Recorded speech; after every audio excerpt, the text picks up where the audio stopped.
वैसे ये बताइए, खान साहब का जो रिहाई का मामला था फिर से लटक गया, फिर से वो मुलतवी भी हो जाएगा?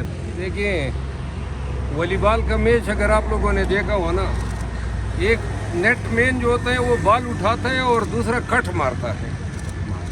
तो लगता ये है कि बॉल उठाई गई है कट मारने के लिए, अल्लाह खैर करेगा। देखिए, आज हाई कोर्ट ने उनको सुन लिया है, तो लिहाजा मज़ीद कोई हियरिंग जो है उसकी ज़रूरत नहीं है, फैसला होना चाहिए। छोटा सा मुकदमा है 426, सज़ा मुअत्तल हो या ना हो, उसके 3 ग्राउंड हमने दिए हैं, उन्होंने जवाब दे दिया है।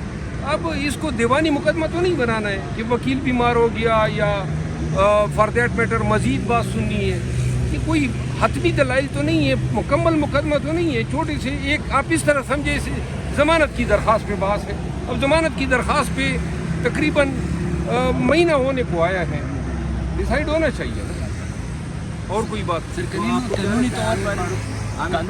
कानूनी तौर पर आप क्या समझ रहे हो, अगर आज इलेक्शन कमीशन के वकील बहस नहीं करते तो इमरान खान की रिहाई मुमकिन है? अगर वो बात नहीं करते और तारीख देते हैं तो मेरा ख्याल है, मेरी ज़ाती राय तो ये है कि जिस तरह कल भी हमें मायूसी हुई, मेरा ख्याल है हाई कोर्ट अब इतनी जुल्म नहीं करेगी, बेशक आर्डर कर दे, खारिज कर दे, लेकिन ताकि हम आगे तो जा सके ना। अब यहाँ पे हम फंसे हुए हैं, तो लिहाजा फैसला वो लाज़िमन अदालत में आज करेंगे, चाहे कोई बीमार हो या ना हो। सर, जो आप लोगों ने पिटीशन दायर की थी कि इमरान खान साहब की दीगर केसेस में गिरफ्तारी ना डाली जा सके सुप्रीम कोर्ट में, उसका क्या बना, क्या पोजीशन है? वो तो कल की दलाइल इतने लंबे हो गए कि सुप्रीम कोर्ट पहुँचते पहुँचते वो टाइम ही निकल गया, और सुप्रीम कोर्ट के पास कोई चारा नहीं था सिवाय इसके कि तारीख एडजर्न कर दे। अगर शॉर्ट दलाइल हो जाते तो कल ही ये मुकदमा निपट सकता। सर, आप दोबारा बनाइए। छोटा सा केस है, इलेक्शन कमीशन के वकील के लिए आज जो मुझे उन्होंने दलाइल दे दिए तकरीबन 3 घंटे थे, और वो कह रहे मेरी तैयारी भी नहीं है, तो फिर किस तरह 3 घंटे दलाइल कोई 426 में पहले भी पाकिस्तान में किसी ने दिए हैं। ज़मानत की दरख्वास्त पे 3 घंटे हाई कोर्ट सुनती है, रोज़ाना हम यहाँ पे दलाइल देते हैं 5 से 10 मिनट के अंदर। लिहाजा ये इतना 426 पे इतना लटकाना मुनासिब नहीं है। केस को लटकाना और नई प्रैक्टिस इस्तेमाल करना, फैसला न देना, इसमें आमिर फारूक साहब का क्या मफाद आपको?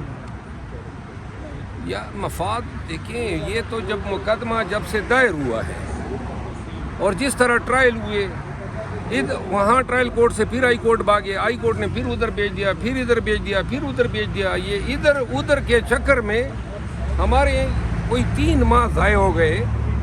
बाकी जहाँ तक मफादात की बात है, फिल वक्त जो है ये कहना इल्ज़ाम तराशी के मुतरादिफ होगा, लेकिन हमने एक दरख्वास्त दी है 186A के तहत सुप्रीम कोर्ट ऑफ पाकिस्तान में कि हमारे तमाम मुकदमात इस्लामाबाद हाई कोर्ट से जो है ट्रांसफ़र की जाए।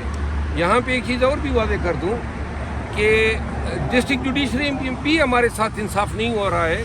आज शाह महमूद कुरैशी साहब का मज़ीद 3 दिन का रिमांड दिया। एक ऐसे केस में एक ऐसा कागज़ बरामद कराना है जो कभी इस्तिगासे का दावा ही नहीं है कि ये उनकी तहवील में किया है। डिकोडेड वर्जन है साइफर का, जिसके अगर कोई 1000 कापियाँ निकालें तो अवेलेबल हो सकती हैं।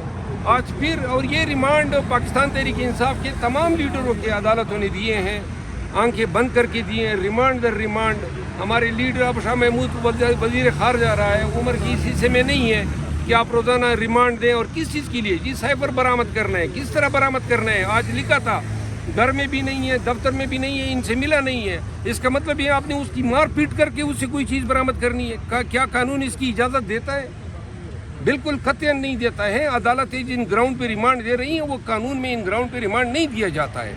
हमें डिस्ट्रिक्ट अदालतों से भी हमारे साथ ज़्यादतियाँ हो रही हैं, और ये सिर्फ इस्लामाबाद स्पेसिफिक है, इसीलिए हम मजबूर हुए हैं कि हमारे मुकदमात इस्लामाबाद से ट्रांसफ़र कर दिए। अच्छा सिरादल साहब, अगर अदालतें तारीख पे तारीख देंगी तो फैसले कौन करेगा और कब करेंगे? ये तो अदालतों से पूछे ना, उनका काम है फैसले करना। ये इतनी ताख़ीर ने जो पाकिस्तान में हो गई, इससे अदलिये की बेतौकीरी हुई है। अदालतों को सोचना चाहिए कि क्यों इनसे ये करवाए जा रहे हैं, और आज उम्मीद है इंशाल्लाह ये बेंच फैसला कर देगा। देखें, कानूनन ये इतना छोटा सा मुकदमा है, 10 मिनट के बाद का मुकदमा है, तो 3-3 घंटे दलाइल, आज से कल, कल से परसों, ये चीज़ें मुनासिब नहीं है। मेरा ख्याल है डिवीज़न बेंच दोनों